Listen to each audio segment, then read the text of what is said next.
Good afternoon. I've got a new channel update that I want to try to do for you guys. I've had a lot of support during the last fall when I had some heart issues, and for now I think I've pretty much got those issues resolved. Primarily the biggest problem was the pneumonia. I've been on the medications and stuff, and I'm doing real well. Back out on the motorcycle, as you guys can see, I've been out traveling around doing what I enjoy doing the most. Right now I'm not going to I'm not going to go in for any more testing. I've done a lot of testing, and I'm not going to go in for any more right now. I'm not anxious to get under the knife. I feel great. I feel actually some of the problems I've had since I was 18 or 19. I knew I had some problems back then. I went in the hospital and I was put on what's called a heart monitor, where you strap a device on your belt and you wear it for a couple of days, and you're all wired up. And some of the issues like right bundle branch blockage and some of the other problems I've got today is just something I've had all my life. And what aggravated it the worst was the pneumonia and getting all that water in my lungs and getting to the point where I couldn't breathe. So for right now, while I'm feeling good, while things are going great, while I'm keeping myself healthy, I'm going to enjoy my life and get out on the road and do a bunch more stuff. And I want to kind of leave the doctors alone. On that note, I want to let you know that because I've been working with Larry and Medical Mission Matters for so long, and have gotten accustomed to what to look for and whatever. Well, I was driving in the city the other day, last month and a half ago, and I saw this cleft palate girl from a distance, and she took off running and hid behind a van. And that's what the cleft palate people do. They usually put their hands over their mouth like this, or they hide it with something, or they run and turn, and so they don't want to be seen. Well, I noticed the girl, and I recognized that she had a problem, so I went over to where I was on my motorcycle, and that's when I saw her and turned around. And I got her girlfriends to go get her out from behind the van she was hiding and come over and talk to me. Well, she's 21. And through converting the language with the girlfriends to me in English, she told me that she had a hole in her heart and she was 21. Well, that told me two things. That told me that basically one thing. That told me that she's already attempted to get her cleft palate fixed and was denied because she has a hole in her heart. And because she told me she was 21, that told me that she knew that there was an age limit on when we could, or a medical mission could do her cleft. So I managed to get her name and her phone number from her, and I got with Larry, and Larry knows her. He knows her name. He knows where she lives, about where she lives, but he knows her name. He had to turn her away in 2011 because he didn't have the resources. He didn't know, so what I did is Larry and I went and got her a couple of weeks ago and took her to the hospital, took her to Doctor's Hospital.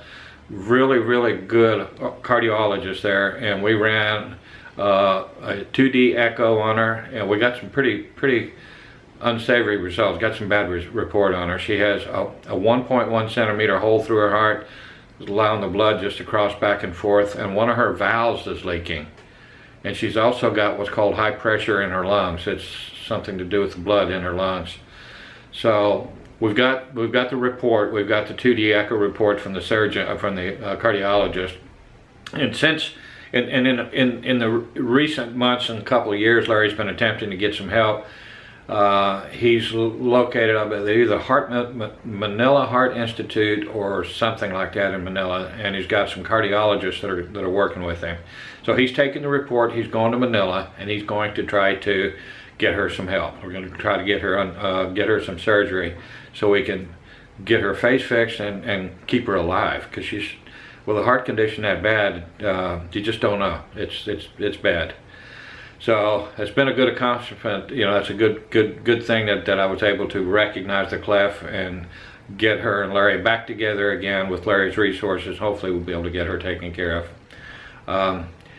We've got another mission coming up in Bohol. It's going to be, that's a long drive for me. As you know, I always go by motorcycle, so I've already been to one place. I'm going to the Port of Houston, Port of Iloilo today, and going to be talking with some of the bigger ships to try to put my motorcycle on a ship or a ro-ro and go all the way to Tagbilaran so I can eliminate all of that driving, because I don't go at night. I like traveling during the day where I can film, but it's going to take me 3 days to get there.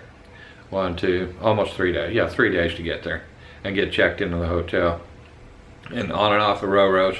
And so what I'm going to try to do is get a ship or something to take me there one way, and then I'll come back the other way and film for you. I'm gonna this Christmas has hit me pretty hard because I don't have anybody, and we've had a lot of rain, so I've been, as you know, I've been keeping to myself. I've been staying in the apartment all the time and not getting out. So I think I'm going to give myself a 2 or 3 week vacation. I'm going to call it a 3-week vacation, because I want to get out of here, get out of the apartment, get out and do some things, get some more film, and have a bunch more content for you guys. So that's my near plans, and I'm going to be doing that this month. And I do have somebody to come over and live in the apartment and watch it for me and take care of it for me. They enjoy coming over. They've been coming over here when I do my lease and stuff. I've been, as you know, Gail and I are split up last October, and I'm starting to get used to the single life and going solo, and I think that's going to be a good option for me.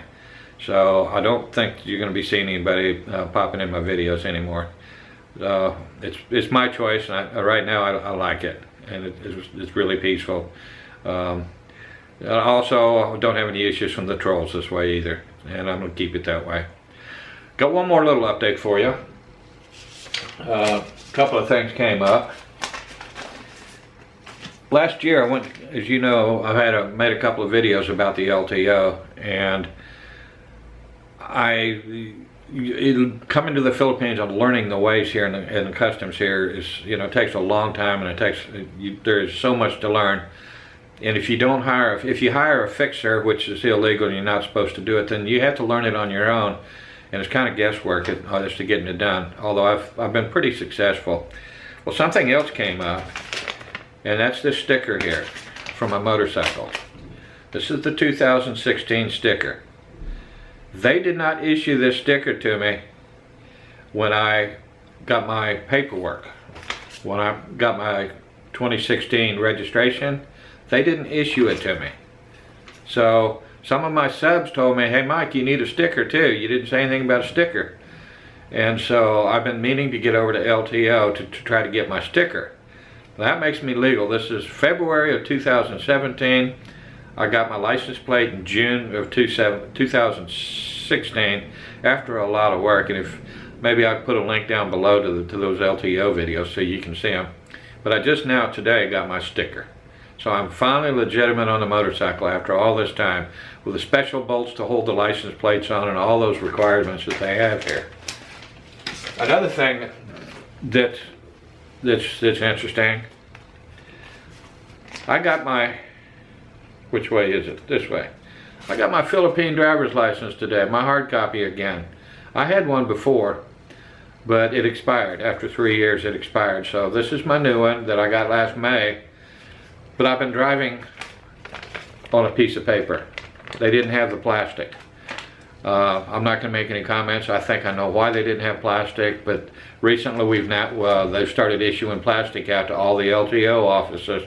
But the unfortunate thing about that is like I was there yesterday, and the place was just elbow to elbow and throughout the entire driver's license bureau.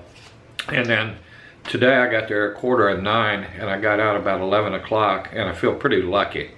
The lady held up stacks and stacks of these temporary licenses, and she pleaded with everybody in the room, please, please, please be patient, because we have to process not only our regular driver's licenses and the renewals, but we have to make plastic for all of the people that have their existing license plates, and we just don't have, we're just slow right now, so we're trying to get everything done for everybody.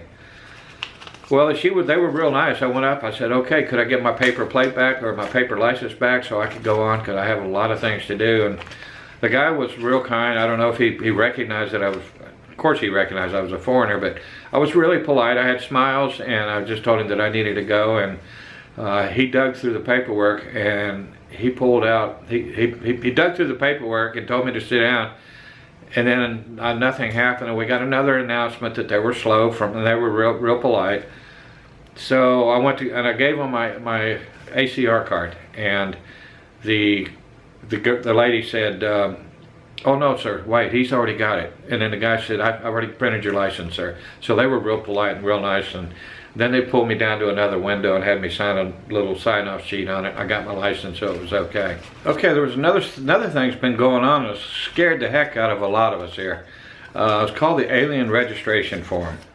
Alien registration requirements. They're supposed to be done in January and February, and it's all over I think it was the Manila Bulletin and a couple other major newspapers. They said, you report or we will deport. So that put me in a scramble. Larry got in a scramble, and I know other people have. I've seen posts on Facebook, and so I have already been there. I got my 6 months visa renewal, visa extension, in January, I think January the 24th, for $8,250. They charged me an extra $1,000 fast lane fee or whatever it was, but it was $8,250. But I was just there in January. They said nothing about an alien registration form.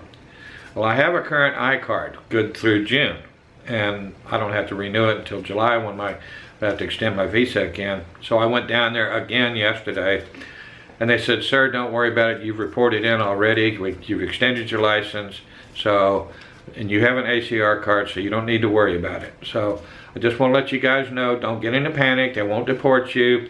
If you've gone in for a visa renewal extension in the recent months, and you do have a current I-card, you're probably going to be okay.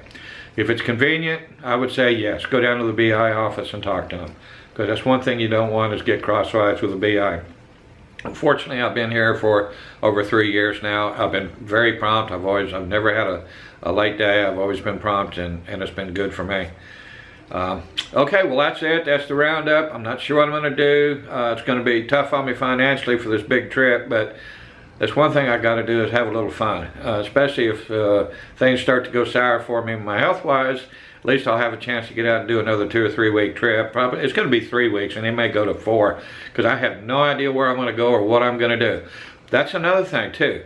If you guys have any suggestions from the Western Visayas, from Cebu, from Iloilo to Bohol, and you guys have a little special favor you want me to do, or film or shoot, if I haven't already taken video of it, I might be interested in doing that for you.